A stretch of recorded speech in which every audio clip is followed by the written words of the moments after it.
같이 하나님 말씀 보겠습니다. 신약성경 로마서 5장입니다. 신약성경 로마서 5장 1절에서 2절까지 말씀.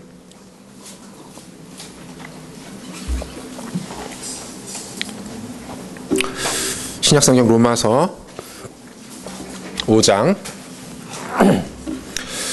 1절과 2절 말씀인데요. 본문이 짧습니다. 한 목소리로 읽도록 하겠습니다.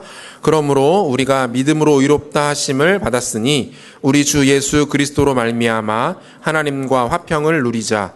또한 그로 말미암아 우리가 믿음으로 서 있는 이 은혜에 들어감을 얻었으며 하나님의 영광을 바라고 즐거워하느니라. 아멘. 올 시즌 프로야구가 한창 진행 중입니다. 저도 요즘에 프로야구 굉장히 재밌게 보고 있는데요. 특별히 올해부터 응원하기 시작한 한화 이글스의 상승세가 무섭습니다. 현재 리그 5위를 기록하고 있습니다. 사실 10개 팀 중에서 리그 5위는 그렇게 훌륭한 성적은 아닙니다. 하지만 이 한화 이글스의 경우에는 이야기가 좀 다릅니다. 한화가 최근 6년간 5차례 리그 최하위를 기록한 팀임을 감안할 때 비록 시즌 초반이긴 하지만 5위라는 성적은 굉장한 성적이 아닐 수 없습니다. 이 전문가들은 올 시즌 한화 이글스의 달라진 모습을 크게 3가지로 분석을 합니다. 첫 번째는 위기 관리 능력이 생겼다는 겁니다. 지금까지 한화 이글스의 가장 치명적인 문제점은 연패가 길었다는 거고 그렇게 긴 연패가 잦았다는 겁니다. 그러니까 순위가 자연스럽게 뒤로 쳐질 수밖에 없었겠죠. 한번 연패가 시작되면 10연패는 기본이고 지난 2013년에는 개막 이후로 줄곧 13연패를 당하기도 했습니다. 하지만 올 시즌 한화에는 연패가 보이지 않습니다. 3연패를 당한 적도 한 번도 없습니다. 2연패만 6차례 당했을 뿐인데 올 시즌 넥센과 더불어서 연패가 가장 적은 팀이 한화입니다. 이 연패가 적다는 것은 그만큼 위기 관리 능력이 뛰어나다라는 것을 말합니다. 팀이 패배에 빠졌을 때 그 패배를 극복하고 일어서는 법을 배우게 된 것입니다. 두 번째는 역전승이 많아졌다라는 겁니다. 이번 시즌 한화는 모두 9차례의 역전승을 만들어냈습니다. 리그에서 두 번째로 많은 역전승입니다. 불과 지난 시즌까지만 해도 이 한화의 트레이드 마크는 후반 집중력 부족, 구원 투수들의 블론 세이브로 인한 역전패였습니다. 경기 중반에 큰 점수차로 이기고 있어도 팬들은 여전히 마음을 놓지 못했습니다. 하지만 올 시즌은 전혀 다른 팀이 되었습니다. 한화 팬들은 6회까지 지고 있어도 경기를 포기하지 않습니다. 8회, 9회에 가서 역전하는 빈도가 많아졌기 때문입니다. 오히려 멋진 역전을 기대하면서 팀을 끝까지 응원합니다.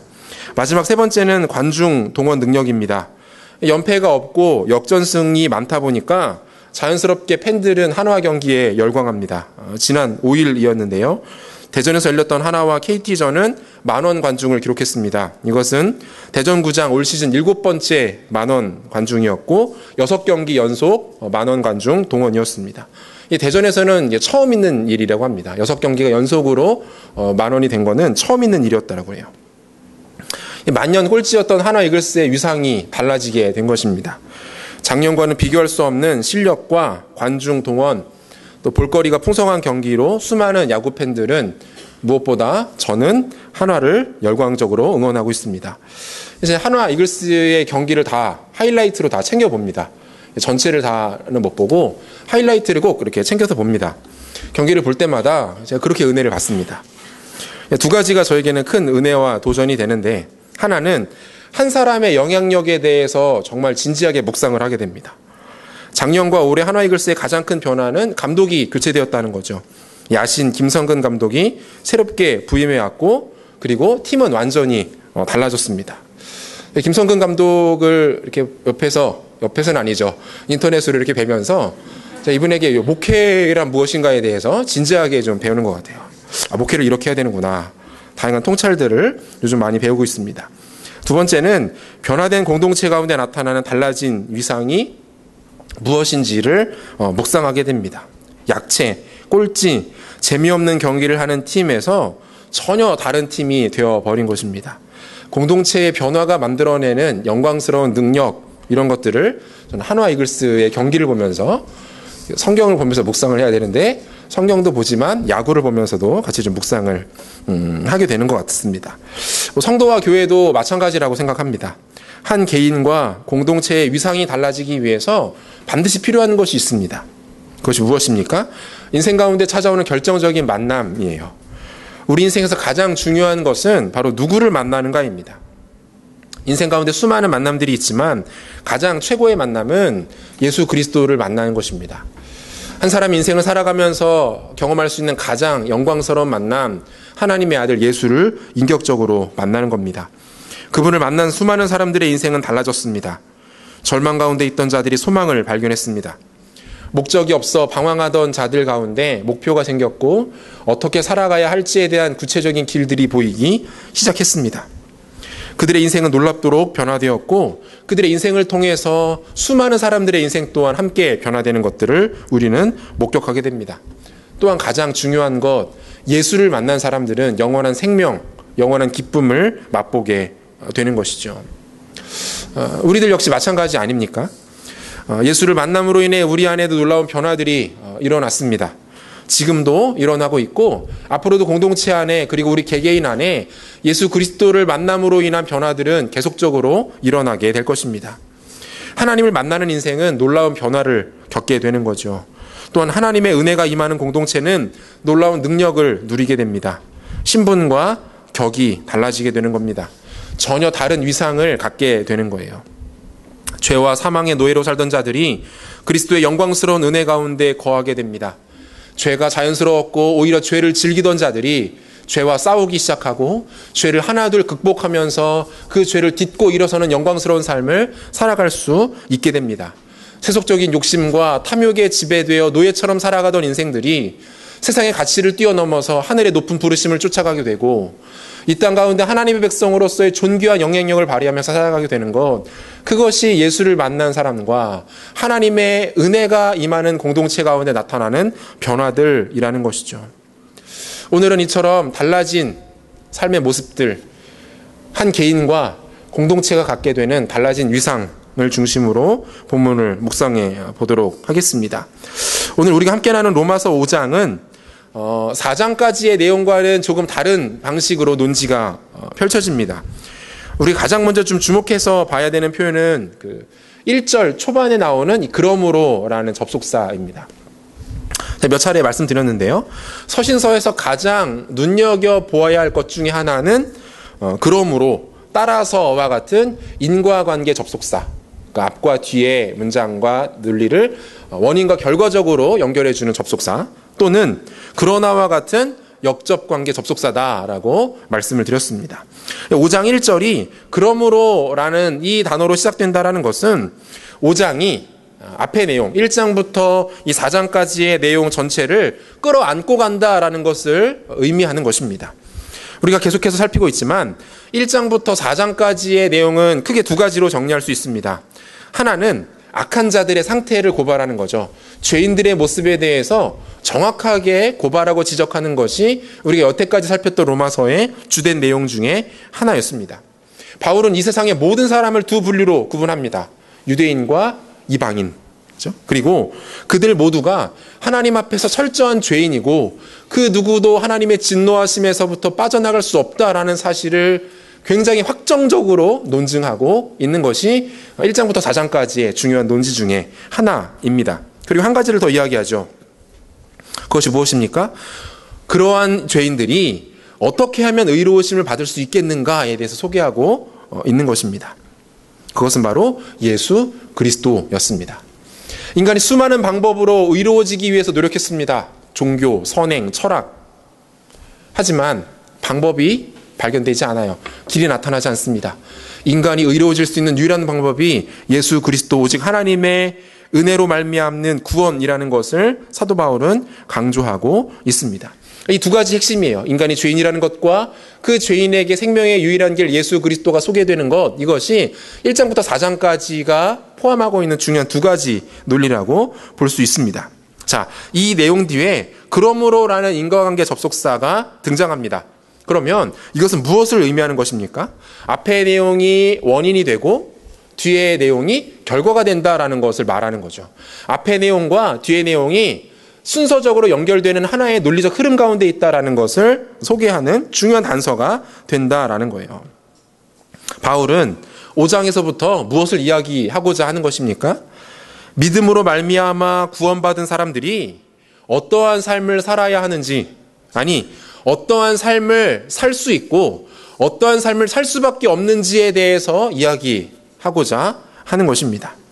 하나님의 아들 예수를 믿고 그 예수를 자신의 구세주로 받아들여서 영원한 생명을 얻은 사람들, 하나님 앞에 의롭다함을 받은 사람들, 사도 바울의 표현을 빌리자면 새로운 피조물로 변화된 사람들이 이 땅을 살아가면서 어떤 유익을 누릴 수 있는가에 대해서 소개하기 원하고 있는 것입니다. 우리들이 들어야 될 이야기입니다. 예수를 믿고 그 예수로 말미암아 의롭다함을 받고 사망에서 생명으로 옮김받은 사람들이, 그렇다면 이제는 이 땅 가운데 그들이 어떻게 살아가야 하는가, 어떠한 은혜와 특권들을 누릴 수 있는가에 대한 소개가 오늘부터 펼쳐지게 될 5장의 내용이라는 거죠. 계속해서 우리가 지금 두 가지 표현에 집중해서 볼 필요가 있는데요. 그 전에 우리가 본문 1절을 한 목소리로 읽어보도록 하겠습니다. 1절 함께 읽겠습니다. 그러므로 우리가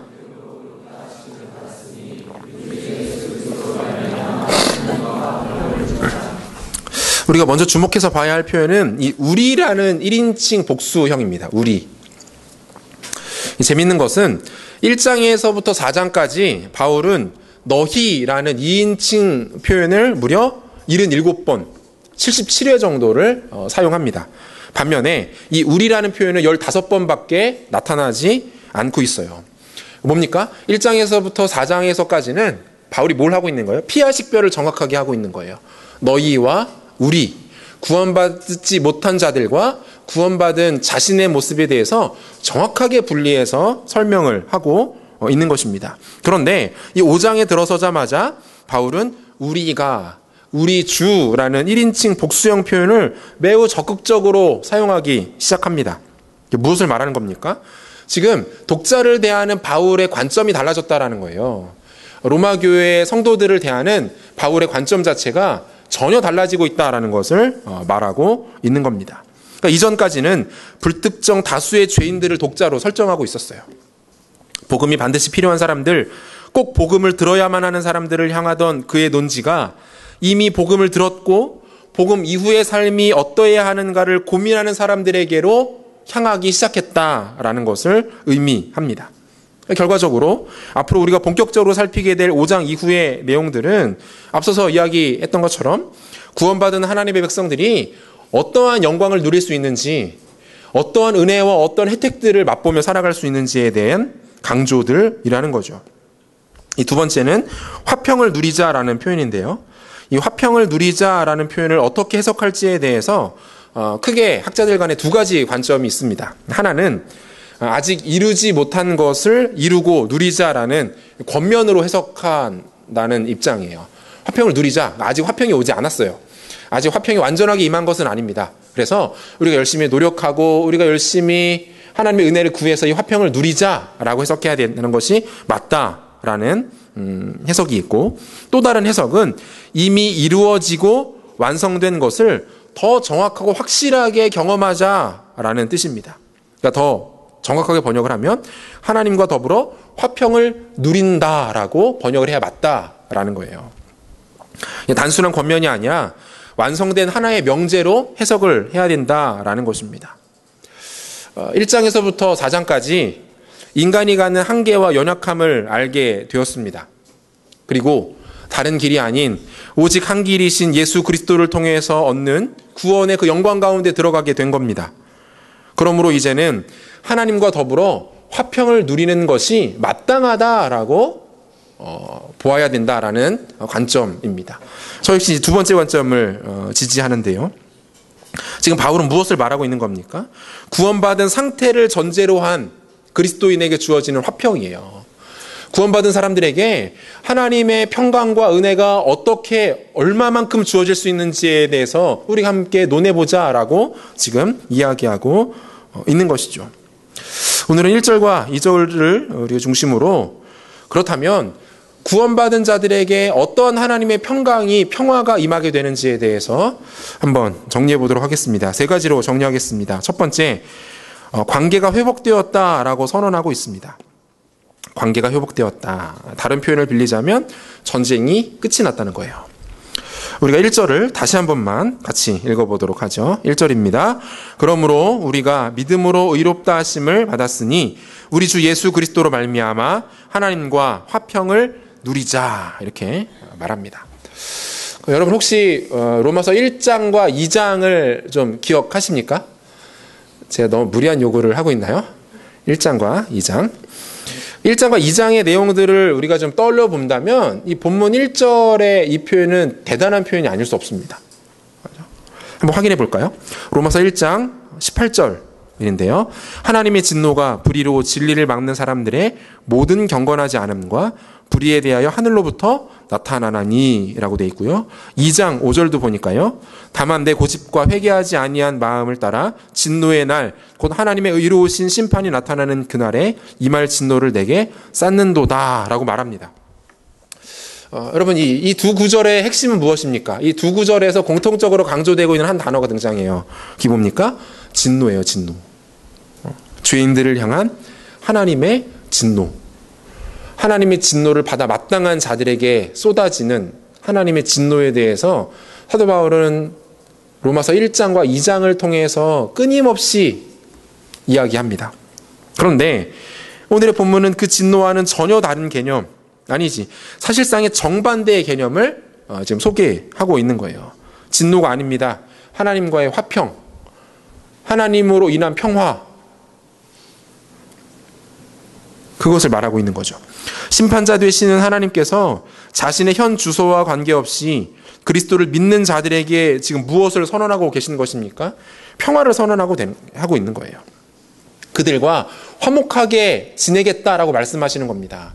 진노를 받아야 마땅한 자들인데, 하나님의 저주와 진노가 쏟아 부어져야 할 대상들인데, 하나님께서 그들을 향해서 내가 이제 너희와 화평케 지내겠다, 너희와 평화롭게 지내겠다라고 말씀하고 있는 것이죠. 전쟁이 끝났다라는 겁니다. 여러분, 이것은 단순히 우리에게 놓여져 있는 진노를 하나님께서 이렇게 거두어 가시는 수준을 말하는 게 아니에요. 형벌이 취소되었다라는 그 정도 수준이 아닙니다. 이 사람이 지금 징계를 받아야 돼요. 그런데 불쌍하니까, 안 됐으니까 긍휼을 베풀어서 징계를 취소하겠다, 이런 차원이 아니라는 거예요.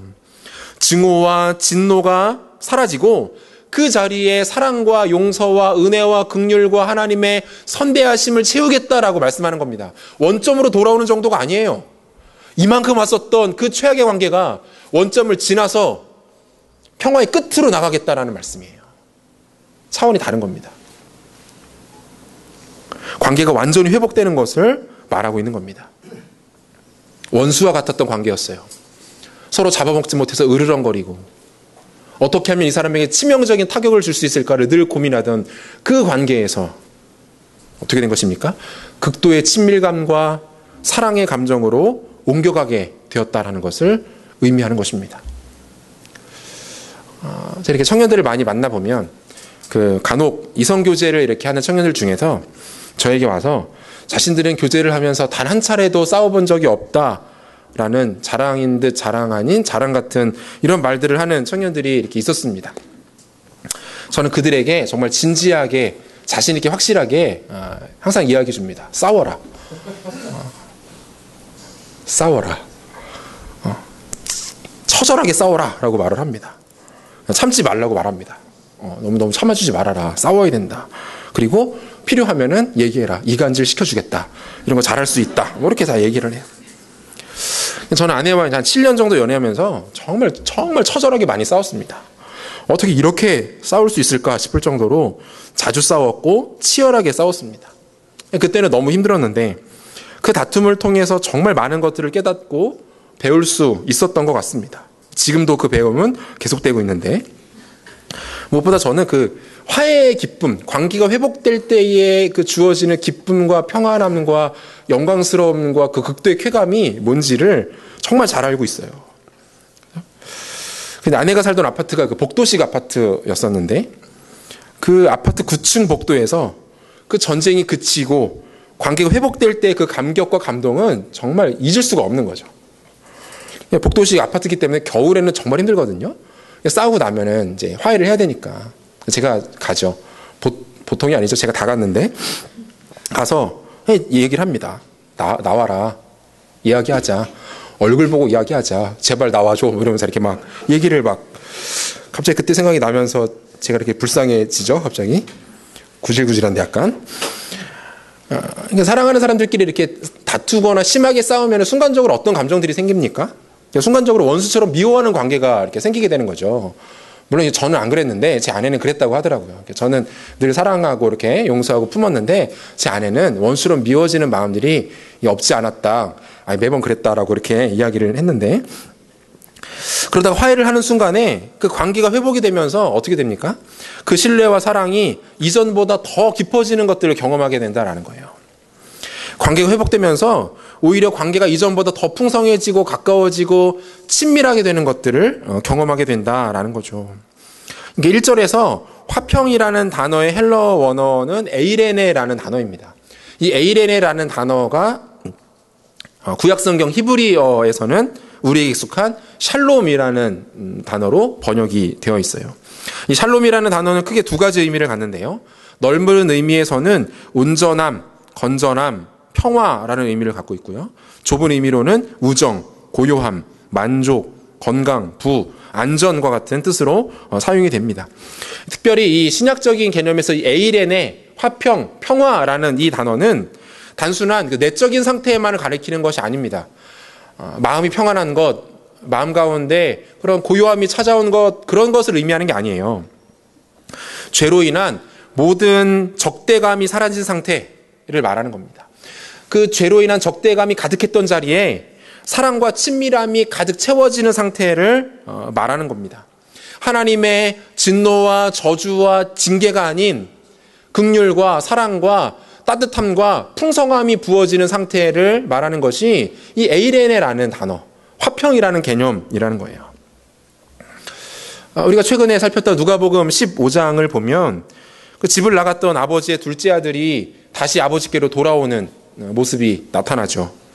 이 상황을 보면 이 아들이 징계를 받는 것이 마땅한 상황 아닙니까? 아들은 어떻습니까? 아버지를 모욕했습니다. 가산을 들고 나가서 다 탕진해 버렸어요. 가정 경제에 치명적인 해를 끼치게 된 거죠. 율법을 엄격하게 적용하면 이 아들은 돌로 쳐 죽여야 되는 상황입니다. 오히려 아들의 소원대로 그냥 아들이 단순히 그 집의 노예로 살아가는 것이 오히려 그에게는 큰 은혜인 상황이 지금 이 누가복음 15장의 상황이었다라는 거예요. 그런데 여러분, 아버지의 선택은 무엇이었습니까? 아버지는 다시 돌아온 이 아들에게 어떤 은혜를 베풀고 있죠? 아들에게 아무 징계도 내리지 않은 것 정도가 아니었어요. 아버지가 베푼 은혜는 그야말로 파격적이었습니다. 누가복음 15장 21절부터 24절까지의 말씀을 보겠습니다. 좀 긴데요. 같이 한번 읽겠습니다. 아들이 이르되 아버지, 내가 하늘과 아버지께 죄를 지었사오니 지금부터는 아버지의 아들이라 일컬음을 감당하지 못하겠나이다 하나, 아버지는 종들에게 이르되 제일 좋은 옷을 내어다가 입히고 손에 가락지를 끼우고 발에 신을 신기라. 그리고 살찐 송아지를 끌어다가 잡으라. 우리가 먹고 즐기자. 이 내 아들은 죽었다가 다시 살아났으며 내가 잃었다가 다시 얻었노라 하니 그들이 즐거워하더라 라고 있어요. 지금 아버지가 이 아들에게 어떻게 해주고 있는 것입니까? 아들의 지위를 회복해주고 있는 거예요. 옷을 가져다가 입히고 가락지를 끼우는 것은 그 집의 소유권자라는 것을 의미하는 것입니다. 아들은 죽어 마땅한 상황이었어요. 아들이 원하는 바대로 그 집의 노예가 되어 살아가는 것이 오히려 그게 큰 은혜였습니다. 하지만 아버지의 혜택은 그 정도에 머무는 것이 아니었어요. 여러분, 회복은 이런 겁니다. 우리 주께서 말씀하시는, 우리 주님이 갖고 계신 개념의 회복은 원점으로 돌아오는 것 정도가 아니에요. 그분의 사랑의 끝으로 달려나가는 것이 회복이라는 것입니다. 전쟁이 끝났습니다. 단순히 휴전 상태가 된 게 아니에요. 관계가 회복된 겁니다. 적극적이고 과도한 은혜가 그 관계 가운데 부어지고 있는 거예요. 사랑하는 여러분, 우리가 복음을 대할 때 기억해야 될 것 중에 하나는 단순히 우리에게서 죽음의 요소가 떠나갔다라는 것을 생각해서는 안 됩니다. 그 정도가 아니에요. 복음은 겨우 그 정도로 우리에게 단순한 혜택을 주는, 면죄부를 주는 정도의 은혜가, 능력이 아니라는 것입니다. 하나님께서 그 백성들과 화평하기 원하시는 거예요. 가장 깊은 관계, 친밀한 관계, 그분의 사랑과 능력과 은혜를 쏟아붓고 또 부어도 다함이 없는 그 마음으로 그 백성들을 대하시는 것, 그것이 바로 우리 가운데 약속되어진 복음이라는 사실입니다. 하나님을 향한 모든 무거운 마음들과 염려, 근심, 부끄러운 마음과 수치를 내려놓으십시오. 지난 한 주간 여러분이 어떤 모습으로 어떤 생각을 하고 살았는지는 하나님께 중요하지 않습니다. 하나님께 중요한 것은 여러분들이 그분의 자녀라는 것, 우리가 그분의 백성이라는 것, 그 하나라는 것을 기억해야 합니다. 주님께서 용서하시지 못하는 죄는 존재하지 않습니다. 주님께서 용서하셨다면 그 죄를 정죄할 수 있는 존재는 이 세상에 없다라는 것을 우리는 기억해야 합니다. 이제 우리의 역할입니다. 마음을 열고 그분을 받아들이면 됩니다. 우리가 이제 선포하신 그 화평과 평안과 그 은혜의 상황을 우리의 마음을 열어 젖혀서 받아들이면 되는 것입니다. 그것이 우리 주님께서 그 백성들 가운데 기대하시고 요구하시는 삶의 모습들이라는 거죠. 이 은혜는 믿음으로 받아들일 때 우리에게 나타나게 됩니다. 성경에 기록되어진 한 단락의 내용이 아니에요. 나보다 오래 신앙생활했고 평소에 봉사도 많이 하고 기도도 많이 하는 그 어떤 언니, 그 어떤 형에게 나타나는 모습이 아니라는 것입니다. 예수를 주로 고백한 모든 자들, 하나님의 은혜로 의롭다함을 받게 된 모든 자들에게 하나님의 평화와 하나님의 화평과 그분께서 베푸시는 모든 놀라운 은혜와 능력들이 나타나게 되었다라고 성경은 말씀하고 있는 것입니다. 사랑하는 여러분, 우리를 향한 이 하나님의 은혜를 거절하거나 가볍게 여기는 모습이 없었으면 좋겠습니다. 마음을 열어 그 은혜를 받아들이시고 그 은혜 가운데 더 풍성하게 거하시는 여러분들의 삶이 되시기를 축복합니다. 그리스도로 인한 평화 두 번째는 은혜가 깊어지는 것입니다. 회복을 넘어서 친밀함으로 나아가는 거예요. 우리가 본문 2절 상반절 말씀을 함께 읽도록 하겠습니다. 같이 읽겠습니다. 또한 그로 말미암아 우리가 믿음으로 서 있는 이 은혜에 들어감을 얻었으며 라고 되어 있습니다. 여기서 이 들어가다라는 말은 헬라어로 프로사고게라는 단어인데요. 들어가다라는 이 말은 가까이 가져가다, 인도하다, 소개하다 이런 의미를 갖고 있습니다. 이 원어의 의미도 굉장히 풍성하지만 저는 우리말에 들어가다라는 이 표현이 이 단어와 연관된 한 가지 장면을 우리에게 소개하기 굉장히 좋다라고 좀 생각을 하는데, 이 들어가다, 은혜에 들어간다라는 개념을 우리가 받아들일 때 떠올려 볼 만한 좋은 광경이 하나 있습니다. 다름 아닌 성막이에요. 성막. 성막은 하나님께서 이스라엘 백성들에게 주신 자신의 처소입니다. 상징이었죠. 주변에 울타리가 쳐져 있고 그 안에 텐트, 천막이 지어져 있습니다. 그 천막은 가운데 커튼, 휘장이 치어져 있으면서 성소와 지성소로 구분이 됩니다. 그리고 그 지성소 안에는 하나님의 언약궤가 놓여져 있고 하나님께서는 이스라엘 백성들을 그 언약궤 위, 정확하게 말하면 언약궤의 덮개 위에 시은소 또는 시은좌라고 불려지는 그곳에서 이스라엘 백성들을 만나 주시겠다라고 약속하시게 됩니다. 그런데 문제는 이 지성소 안에 아무나 쉽게 들어갈 수 없다라는 거예요. 1년에 단 한 차례 전 이스라엘 백성들 중에서 단 한 사람 대제사장만이 그 지성소 안으로 들어갈 수 있습니다. 대제사장이 아닌 다른 사람이 들어가게 되면 죽임을 당하게 됩니다. 대제사장이라 하더라도 정해진 예식에 따라서 절차를 거치지 않고 함부로 들어가게 되면 그 역시 죽임을 당하게 됩니다. 하나님의 임재가 있는 곳이지만 그곳은 두려운 곳이었어요. 하나님께서 그 백성들을 만나주시겠다라고 약속한 장소였지만 그 장소는 좀처럼 다가가기 힘든 장소였습니다. 잘못 들어가면 죽거든요. 하나님이 너무 보고 싶고 너무 만나고 싶어도 함부로 들어갈 수 없는 곳이 바로 그 지성소였어요. 그런데 놀라운 일이 일어나게 됩니다. 예수님께서 십자가 위에서 숨을 거두시는 순간에 성소와 지성소를 가로막고 있었던 그 휘장이 찢어지게 됩니다. 위에서부터 아래로 찢어집니다. 마태복음 27장 50절과 51절 상반절을 보니까요. 예수께서 다시 크게 소리 지르시고 영혼이 떠나시니라. 이에 성소 휘장이 위로부터 아래까지 찢어져 둘이 되고 라고 되어 있습니다. 위에서부터 아래로 찢어졌다라는 것은 이 휘장을 찢은 어떤 존재가 인간이 아니라는 것을 의미하는 겁니다. 사람이 찢었다면 아래서부터 위로 찢었겠죠. 하나님이 직접 성소와 지성소 사이에 휘장을 찢으셨다라는 것을 의미하는 거예요. 이 매우 의미심장한 사건을 사도 바울은 이렇게 해석하는데요. 에베소서 3장 12절입니다. 같이 읽겠습니다. 우리가 그 안에서 그를 믿음으로 말미암아 담대함과 확신을 가지고 하나님께 나아감을 얻었느니라, 이렇게 돼 있고요. 히브리서 기자는 또 이렇게 설명해요. 히브리서 4장 16절입니다. 같이요. 그러므로 우리는 긍휼하심을 받고 때를 따라 돕는 은혜를 얻기 위하여 은혜의 보좌 앞에 담대히 나아갈 것이니라, 라고 돼 있어요. 여러분, 이게 지금 무슨 말입니까? 사실 구약시대에 나타난 이 성막과 성전의 제도만으로도 하나님께서는 이스라엘 백성들과 특별한 관계를 맺으신 것입니다. 다른 수많은 민족들이 있었지만 하나님은 오직 이스라엘 백성들에게만 성막을 주셨고 성전을 주셨고 율법을 주셨고 그들에게 제사를 요구하셨습니다. 이것으로써 이스라엘 백성들이 하나님과 특별한 관계에 있는 사람들이다. 너희들은 그냥 일반적인 민족이 아니라 내가 택하고 내가 사랑하는 백성이다라는 것을 이미 정하셨다라는 거예요. 그런데 뭡니까? 지금 한 발 더 나가고 있는 겁니다. 예수 그리스도의 몸과 함께 성소와 지성소를 가로막고 있던 휘장을 찢으신 것입니다. 이제는 하나님을 만나는 그 자리에 대제사장이 아니더라도 1년에 단 한 차례뿐 아니더라도 누구나 아무 때나 나갈 수 있게 된 거예요. 인간이 하나님께 나아갈 수 있는 그 길을 넓혀 놓으신 것입니다. 이것이 의미하는 바는 무엇입니까? 예수 그리스도로 인한 친밀함이에요.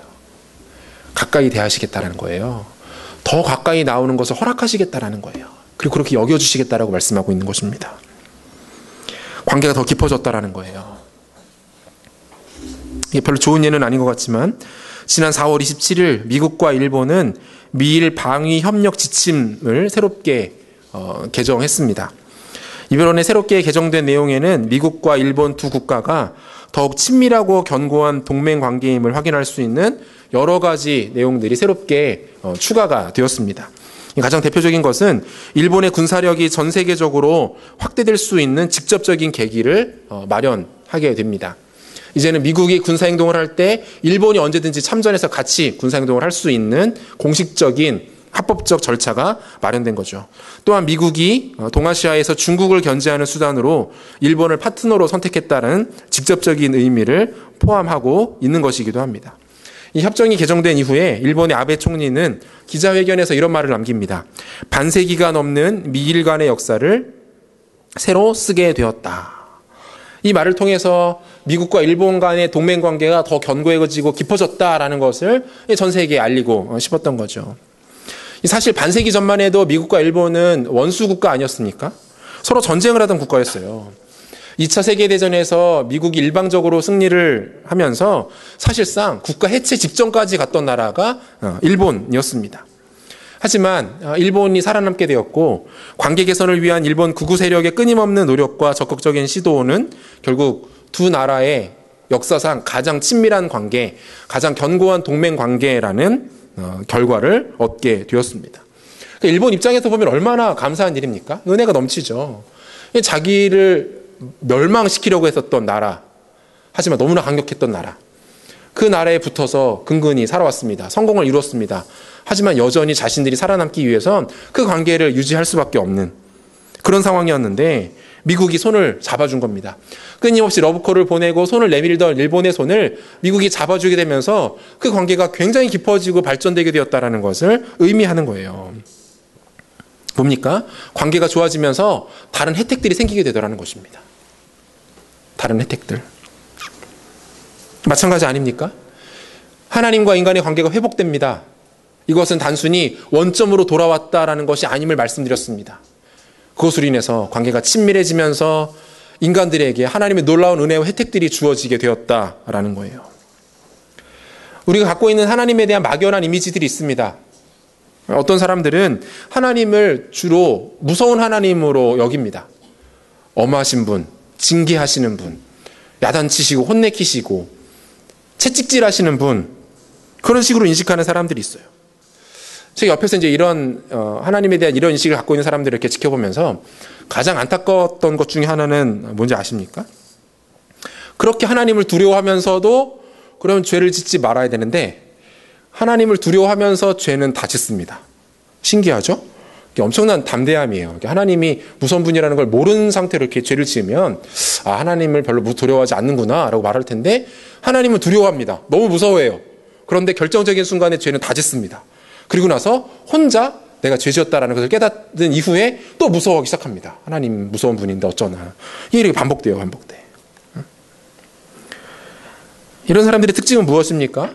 하나님 앞에 나와 서기만 하면 하나님이 내 죄를 다 들춰내실 것 같은 거예요. 예배하기 위해서 나오고 기도하기 위해서 엎드리면 하나님이 은혜를 주시기는커녕 나의 죄에 대해서 지적하실 것 같습니다. 너 어제 뭐 했지? 너 어제 기억했지? 너 그러면 안 되는 거 알지? 왜 몰라? 책망받은 것 같은 두려움이 그들 안에 있는 거죠. 하나님에 대한 이런 이미지를 우리가 갖고 있다면 우리는 더 이상 그분과 친밀함을 누릴 수가 없습니다. 그렇다고 하나님을 전혀 두려워하거나 무서워할 필요가 없다는 말은 아닙니다. 하나님을 두려워하는 것과 하나님을 경외하는 것은 전혀 차원이 다른 이야기예요. 경외한다라는 것은 무엇을 말합니까? 그분을 사랑하되 그분을 어려워하는 것입니다. 그분을 향한 사랑이 그분을 존경함으로 나아가서 그분 앞에 옷매무새를 가다듬게 되는 그 상태를 말하는 것을 의미하죠. 성경은 하나님에 대해서 두렵고 엄위하신 분으로 묘사하기도 합니다. 하지만 거의 대부분의 경우에 압도적인 경우에 그분은 인자와 자비와 긍휼이 풍성하신 분으로 묘사됩니다. 가장 대표적인 구절이 바로 이 출애굽기 34장 6절과 7절 말씀인데요. 같이 한 목소리로 읽어보도록 하겠습니다. 같이 읽겠습니다. 여호와께서 그의 앞으로 지나시며 선포하시되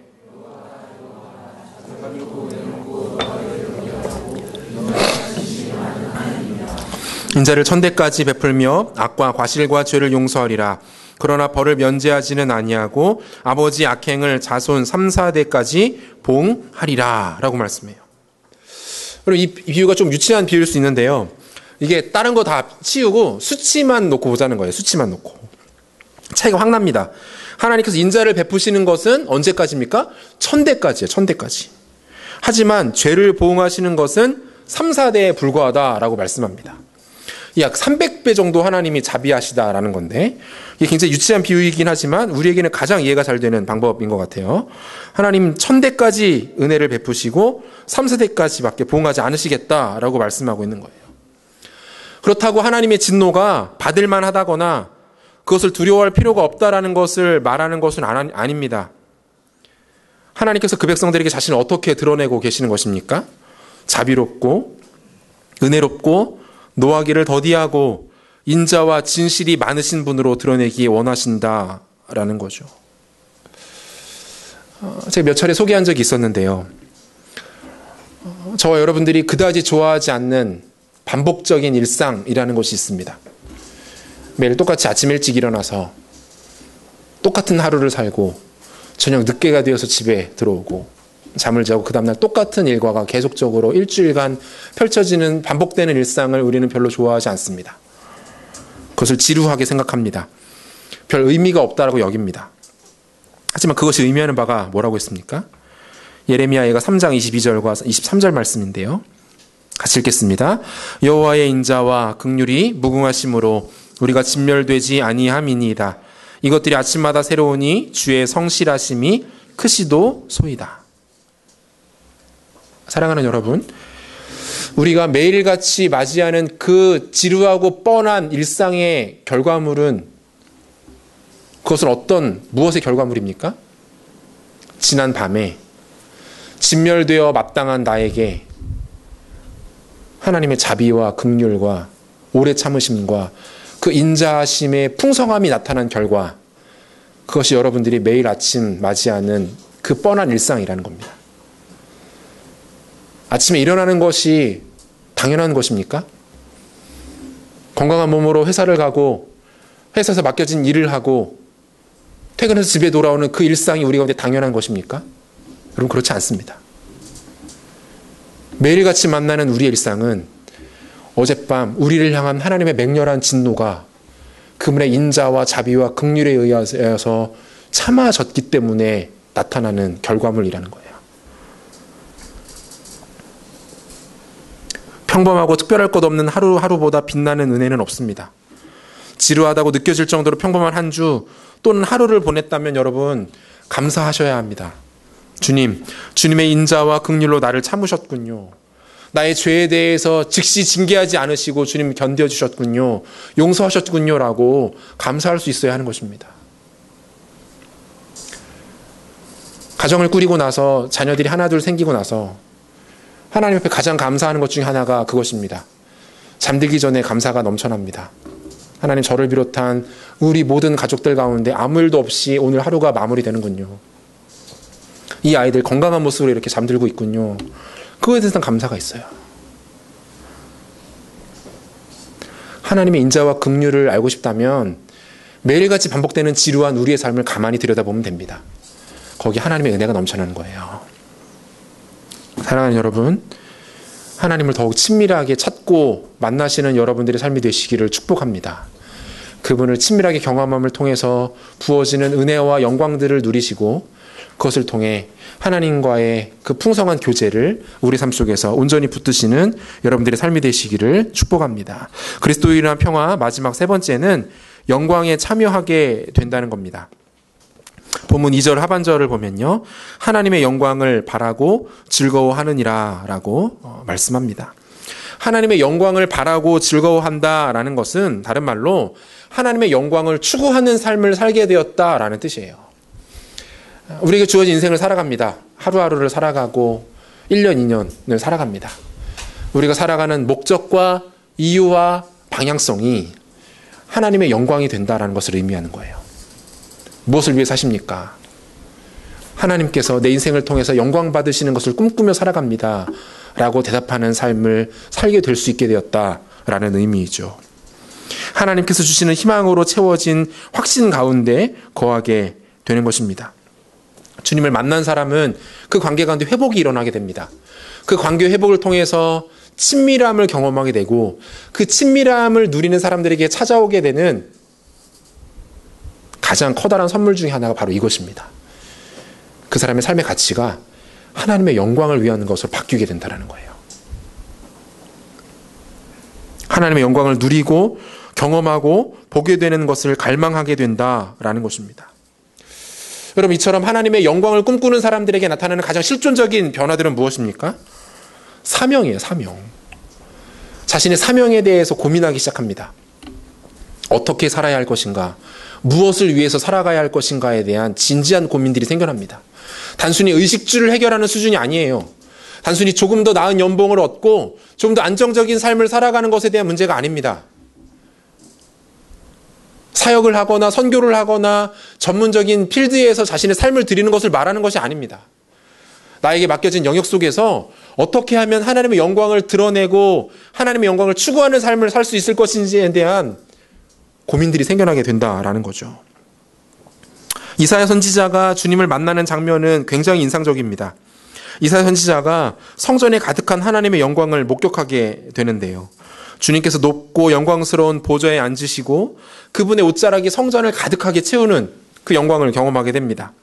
하나님을 모시는 천사들은 그 주위를 날아다니면서 하나님의 거룩하심을 찬양하고 있었습니다. 이사야 선지자는 하나님의 거룩하심 앞에서 자신의 죄악과 더러움을 발견하죠. 그리고 결국 그의 관심은 하나님의 마음을 향하게 됩니다. 이사야 6장 8절 보니까 내가 또 주의 목소리를 들으니 주께서 이르시되 내가 누구를 보내며 누가 우리를 위하여 갈고 하시니 그때 내가 이르되 내가 여기 있나이다 나를 보내소서 하였더니 라고 말해요. 그럼 이사야는 지금 어떻게 반응하고 있습니까? 하나님의 영광을 그가 보게 됩니다. 그 성전에 가득한 하나님의 영광을 경험하고 나서 이사야가 가장 먼저 보였던 반응은 자신의 죄를 고백하는 거였어요. 그 찬란한 하나님의 영광 앞에서 내가 너무 보잘것없었던 거죠. 그리고 그 죄가 사함 받은 이후에 그 다음에 나타났던 그의 반응은 하나님의 마음에 귀를 기울이는 거였어요. 누가 나를 위해 갈 것인가? 누가 나의 영광을 위해서 이 땅을 살아낼 것인가에 대한 하나님의 갈증에 이사야는 반응합니다. 주님, 내가 여기 있습니다. 제가 가겠습니다. 내가 나의 삶을 하나님의 영광을 위해 쏟겠습니다라고 말하고 있는 거예요. 그가 하나님의 영광을 보았기 때문에 할 수 있었던, 아니 할 수밖에 없었던 고백이었습니다. 베드로 역시 마찬가지죠. 베드로가 주님을 처음 만났을 때에도 비슷한 반응이 나타납니다. 누가복음 5장 10절에서 11절인데요. 세베대의 아들로서 시몬의 동업자인 야고보와 요한도 놀랐습니다. 예수께서 시몬에게 이르시되 무서워하지 말라. 이제 후로는 내가 사람을 취하리라 하시니 그들이 베드로를 육지에 대고 모든 것을 버려두고 예수를 따르니라. 주님은 그들에게 뭐라고 말씀하십니까? 너가 이제는 사람을 낚는 어부가 될 것이다. 전혀 다른 차원의 삶을 열어주십니다. 이 말씀 앞에 베드로와 그와 함께 있었던 몇 명의 사람들은 자신의 인생과 자신의 모든 소유를 그분 앞에 내어놓고 주님을 따르게 되었던 거죠. 뒤를 돌아보지 않은 겁니다. 부르심과 사명 앞에 무서운 집중력을 보이며 달려나가고 있었던 거예요. 사랑하는 여러분, 하나님이 우리에게 은혜로 주신 구원의 감격과 은혜를 누리며 살아가고 있습니까?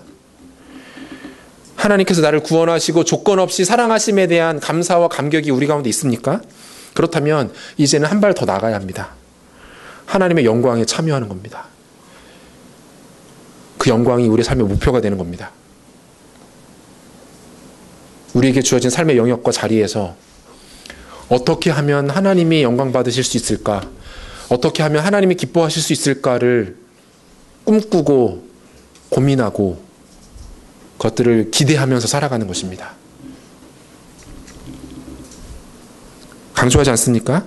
하나님께서 우리를 사랑하셔서 우리를 그분의 자녀 삼으시는 가장 좋은 케이스는 뭡니까? 우리 개개인이 회심하는 그 순간에 하나님 우리를 데려가시는 거예요. 가장 좋은 케이스입니다. 그러면 우리 역시 죄 때문에 이 땅 가운데서 힘들어할 필요 없습니다. 하나님도 매일같이 하나님 뜻을 거스리고 죄짓고 그분 곁을 떠나는 우리로 인하여서 머리를 싸매실 필요가 없는 거죠. 그런데 주님 그렇게 하지 않으세요. 여전히 우리가 구원받았음에도 이미 우리가 그분의 자녀임에도 불구하고 우리를 이 땅에 남겨두십니다. 우리를 살게 하세요. 왜 그런 거예요? 부르심 앞에 순종하기 원하시는 것입니다. 이 땅에서 예수를 따르는 우리가 감당해야 할 일이 있다라는 거예요. 우리의 삶의 영역과 나라와 민족과 열방 가운데 하나님의 영광과 능력을 드러내기를 원하신다라는 것입니다. 여러분 고민해야 됩니다. 나에게 주신 직장과 가정과 삶의 조건과 환경 속에서 내가 드러내야 할 하나님의 영광은 무엇인지에 대한 끊임없는 고민과 끊임없는 간구가 있어야 합니다. 그것이 성도답게 사는 것이기 때문에 그렇습니다. 그 고민을 갖고 그 고민을 펼쳐내는 삶이 하나님과 진정한 평화와 화평을 누리는 관계이기 때문에 그렇다라는 거예요.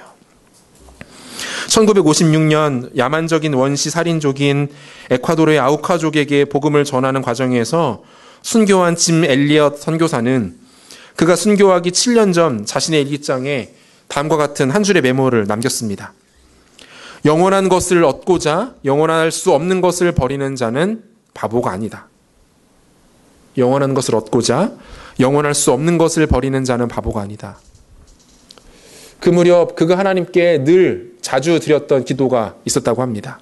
주님, 성공하게 해주십시오. 높은 자리에 오른다는 뜻이 아닙니다.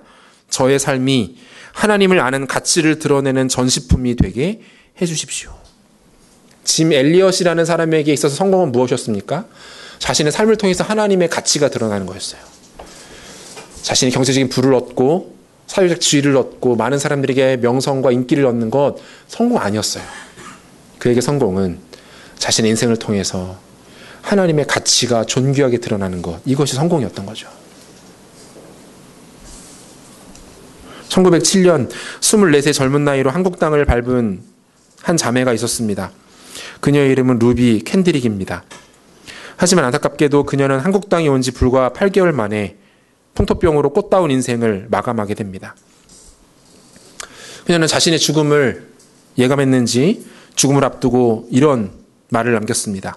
만일 나에게 1000개의 생명이 있다면 나는 그 모두를 조선 땅에 바치겠습니다. 그녀는 자신을 파송해준 고향교회의 지체들에게 조선으로 와줄 것을 유언으로 남겼습니다.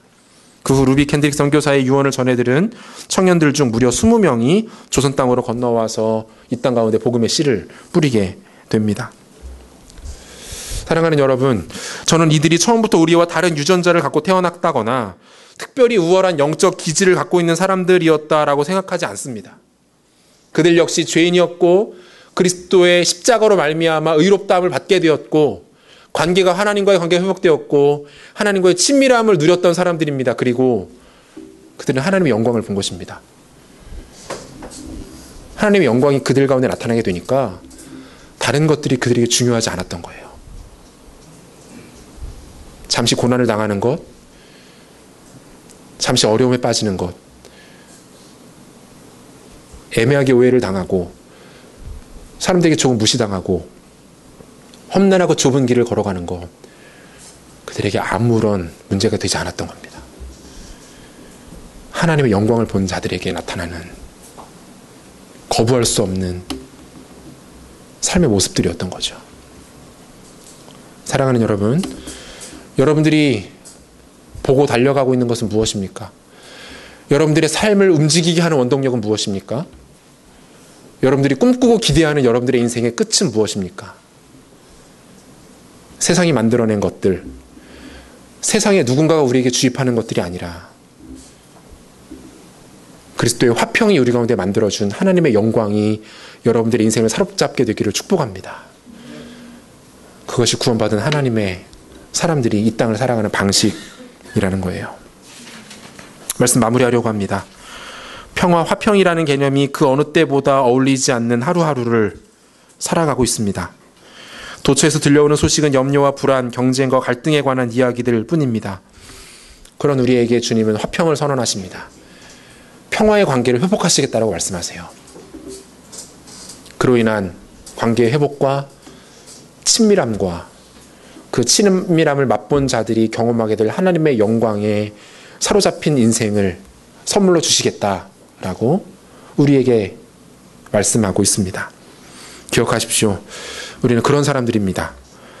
하나님과의 참된 화목을 누리게 된 사람들입니다. 그 평안과 친밀함을 맛보게 된 사람들이에요. 그런 우리를 살게 하는 것, 그런 우리들의 인생을 의미 있게 하는 것은 세상의 그 어떤 원리들, 가치들이 아닙니다. 하나님의 평화예요. 복음을 통해 누리게 된 하나님 백성의 특권임을 우리는 기억해야 합니다.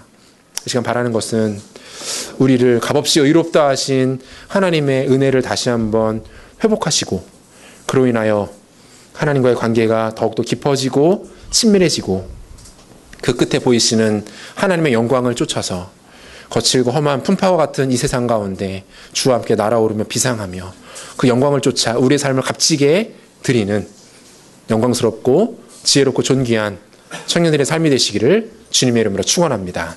다 같이 자리에서 일어나겠습니다.